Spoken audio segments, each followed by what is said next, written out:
হুজুর কারণ দয়া করে আপনি লাল দাগ পার হবেন না।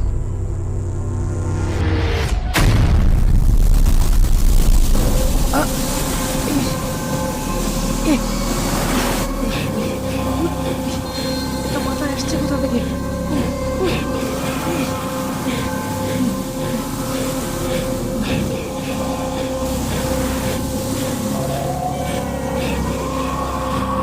আমার সাথে কি হচ্ছে? আমি তো কিছুই বুঝতে পারছি না। এই লোকটা আবার কে? হ্যাঁ,